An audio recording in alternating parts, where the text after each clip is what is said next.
افراط الاكل في رمضان كارثه كبيره قوي، احنا مش واخدين بالنا منها. ازاي نخلي صيامنا في رمضان صديق للبيئه؟ عارف انت لو عرفت ارقام هدر الطعام في رمضان هتقول لا، الكوكب بيروح مننا بجد. انا عارفه الشهر ده كبير قوي، والشهر ده مهم جدا، وبيكون كله بركه واحسان وتعاطف، وبيكون في حاجات كتيره قوي على العالم كله. بس ازاي نقلص المشكله دي ونستخدم المينيماليزم اكتر في حياتنا، وخصوصا هو هدف اساسي في البرنامج. اولا هدر الطعام، زياده النفايات الغذائيه. بمعنى ايه؟ ان انا بحضر كميه كبيره من الطعام وبيفيض منها، فبالتالي برميها في الزباله، وبعد كده الزباله دي اللي هي النفايات بتتحول لايه؟ بتتحول لغاز الميثان. غاز الميثان ده بيعمل احتباس حراري، والاحتباس الحراري بيضايقنا فيما بعد وبيضايق الكوكب كله.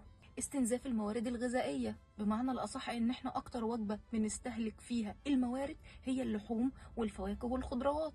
استهلاك المواد المستوردة زي الفواكه والخضروات اللي احنا قلنا عليها، وان احنا لازم بنستخدم فاكهة مهمة في الشهر ده، او ما بتكونش متواجدة موسميا، بس احنا بنجيبها عشان خاطر جسمنا يستفاد منها وبنستخدمها في الشهر ده. استهلاك المنتجات المستوردة زي الفواكه الاستوائية، وده بيستخدم ان احنا بننقلها من بلد لبلد، فبالتالي ده بيستهلك وقود اكتر وبيزيد من البصمة الكربونية. هتقولي لي يعني ايه البصمة الكربونية؟ ايه هي البصمة الكربونية؟ هي قياس لكمية الغازات الدفيئة زي غاز الميثان اللي اتكلمنا عليه لما بيتحلل من النفايات اللي بنرميها في الزبالة من كمية الاكل الكبيرة. تلوث التربة والمياه، تتراكم النفايات، فبالتالي احنا مش عارفين نوديها فين، فبالتالي يا اما نرميها في البحر، وده بيخلي الكائنات البحريه تموت لان هي بتاكلها، فبالتالي احنا مش عارفين نوديها فين لان هو الفائض زياده عن المعتاد اللي احنا بنستخدمه في حياتنا. بعد كده التلوث البلاستيكي. هتقولي لي يعني ايه؟ هقولك ان احنا بنستخدم اثناء الفطار بنستخدم حاجات بلاستيكيه قوي.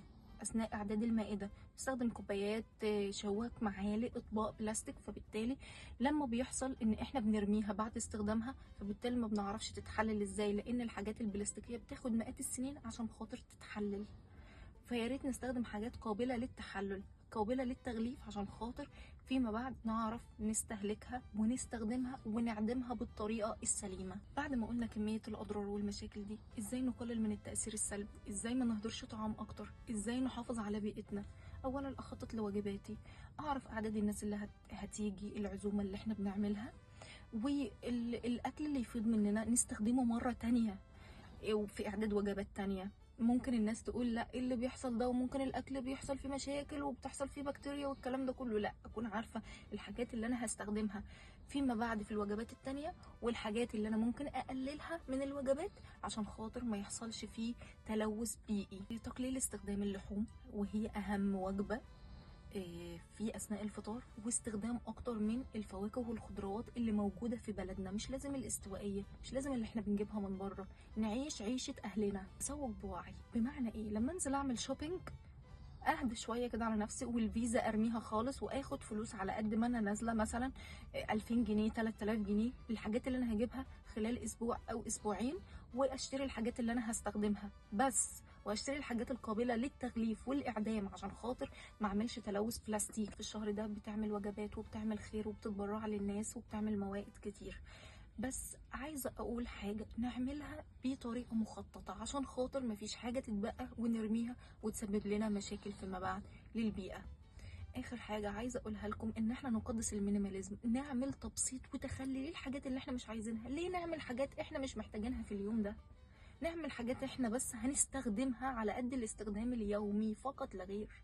يعني انا لو هعمل مائده طويله عريضه، الناس هيقولوا لا ده قللت، ده عملت ده. لا، دي ناس مريضه في دماغها. نعمل الحاجات اللي احنا هنستفاد منها بس، وملناش دعوه بكلام الناس خالص.